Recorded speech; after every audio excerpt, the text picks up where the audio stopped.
So they basically cut me up all up in here, like just like a line like that. And this was while I was sleeping last night. It's painful. I can feel it bleeding. I sent a report out to the New South Wales Police and AFP so I can get some assistance. Obviously, I haven't been believed with this because it just doesn't sound real, but they're using radio. I just learned it now from them because I got some mic in my ear and we just have conversations like that with them 24/7.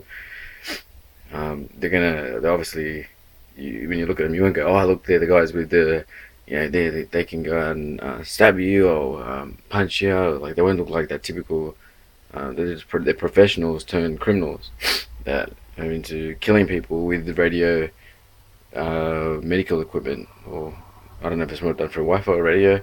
I've tried to put foil around me before to stop it, but that didn't help. They either had Wi-Fi and used it and did that, so overrid it. Um, I've tried every way to survive, basically, but no, I haven't been successful. They've been able to cut me up so many single times in my liver, my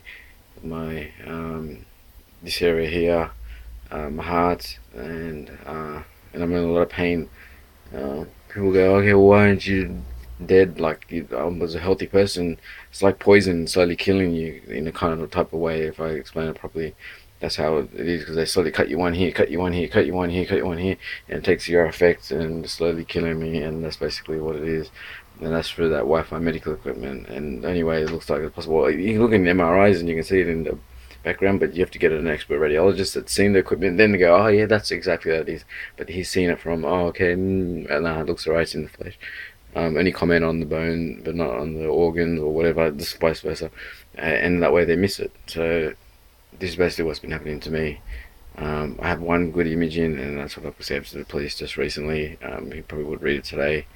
And these people that they got a mic in me, they're listening to all this. They go in confidence and they think it's okay. They think I'm going to extort money out of him because I'm a Jehovah's Witness and well spoken and nicely spoken, and but basically that they just take that kindness for niceness and think, okay, I can do this to him, I can do this to his mum, I can do his nephew, and keep doing it because he's been reported it and no one's been doing anything. So they grow with confidence and keep doing this. Plus, he's a police officer from my evidence that I've gathered, from my point of view, from this point, that basically, so he has the expertise and knows how the complaints go, he knows how the reports go, he knows X, Y, Z. And same with the medical field, they obviously had that. That's why they gave me a fake mental illness that I don't have to cover up the equipment to extort me. And the only way to prove that is time, and I don't have that because they're basically killing me, cutting me up like 2 o'clock in the morning nearly. I have no hope in that, and they know that, and that's what they already going out for murder. So they go, all right, well, what's another one? Eh? What's another one? What's another one? Like that kind of attitude. So they don't think, okay, well, if he gets the equipment out, it would have been okay, but they don't care. They just basically want to do that. Plus, I don't do the best in describing it. I don't have no expertise in all this. I'm learning this. They don't tell me it. I have to guess it, and I just got to confirm it from their reactions, from when they conversate. Basically, yeah, that's basically it.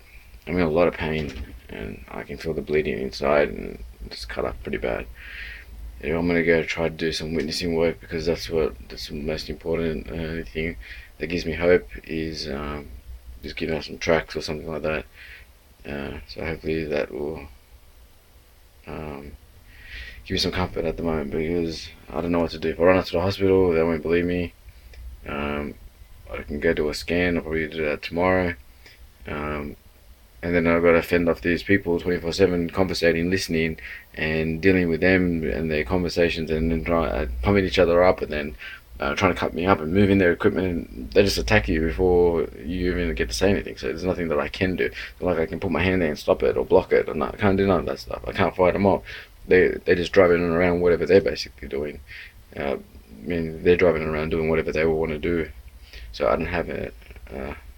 It's like a gun, a bullet, and they're just driving around wherever they basically want. That's how basically it is. That's the best way I can explain it. I'm just tired of this, and if I didn't break through from the pack and then identify, write down, look like a silly bugger. This is one of their words, by the way. I never say that word. And uh, then they would have kept on doing this. They would have kept on doing it. The old ladies, younger people, and so forth and so on, because they would have got the equipment, got it out, kept doing it, and they had a good um, uh, plan. They'll put in MH records, mental health records, and changing blood results to cover up and then put in effect a report in the police stations or modifying it. That's yet to be verified, but that's basically what they've said to me and confirmed with me. Same with the fake mental health record under Dr. Flynn. It was all to cover up this equipment. Um, when I go there and explain it to them, it does sound out there, crazy. It doesn't make sense, correct? Well, who has medical equipment? It doesn't. There's no technology out there. There is. There's some in China I've seen. Um, you can Google it. Anyway, I'm not an expert, but yeah. Anyway, but they're not using any medical science. So that's the whole pickle I have. Some doctors are now slowly coming to believe me because of the way I talk, walk. But if you take away all that, the way he talks, walks, that's what they're planning to do. And then it may seem like a myth and it gives them a chance, and that's what they want to do. Instead of coming forward and facing the music, but they basically don't want to. So I've just got to rely on my reports and hopefully that New South Wales Police look at that imaging, CCTV kind of thing of the inside of how they attacked my heart, and have they believe me. If not, then I have an autopsy, which I won't be there, but that will then prove that. Anyway, I hope that doesn't happen.